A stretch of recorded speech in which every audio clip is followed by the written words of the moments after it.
Kahel! Kumusta na? Kumusta na kayo? Sobrang tamlay. Sobrang tamlay ni Dandan, no? Hello, Dandan!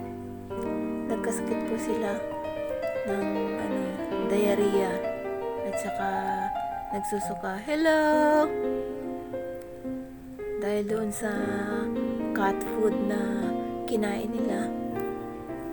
Nakiagaw kasi ng pagkain doon sa malalaking pusa. Hinayaan ko lang. Kasi tuwang-tuwa naman sila. Sarap na sarap doon sa cat food. Pagkatapos nun, nagsuka. Tapos, kinaumagahan.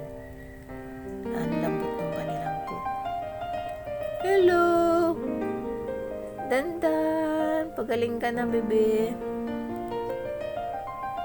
Yan, sobrang tamlay po. Grabe, ang bilis bumagsak ng kanilang katawan. Namayat agad. Hindi pala pwede yung ganong cat food sa mga kuti. Kasi sarap na sarap sila kaya hinayaan ko lang. Ito si Kahel. Grabe, sobrang tamlay. Kahel! Pagaling na kayo.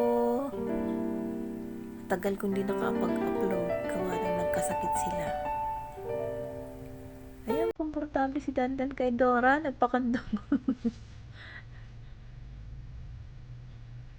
Kabilang nanay Dora. Ano, Dandan? Si nanay Dora. Mag-alaga sa'yo dyan.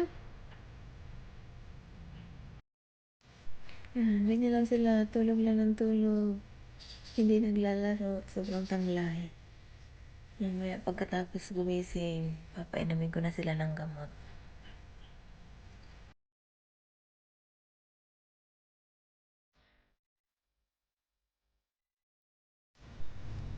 Katapos lang nila uminom ng gamot kaya nakatulog. Pero nakaka-recover na ito ng konti. Medyo masigla na sila.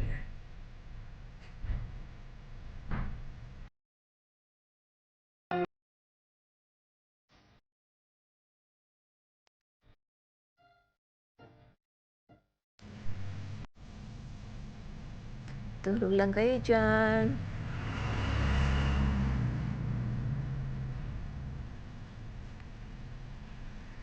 Ito yung kanilang iniinom na supplement. Rehydrating supplement pagka nagdudumi at nagsusuka. Yung mga puti. Napakamasay po nito.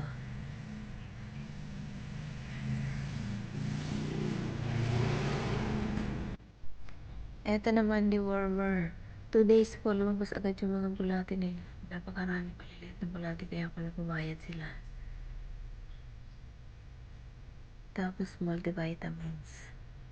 Sana mabilis makarecover ang mga kuting na ito. Lumakas agad.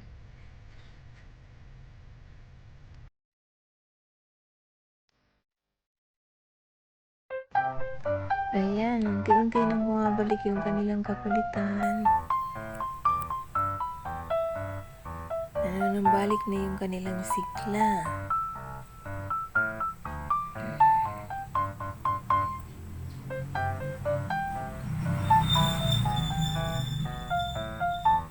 Medyo nakarecover na yung dalawang kuting na ito.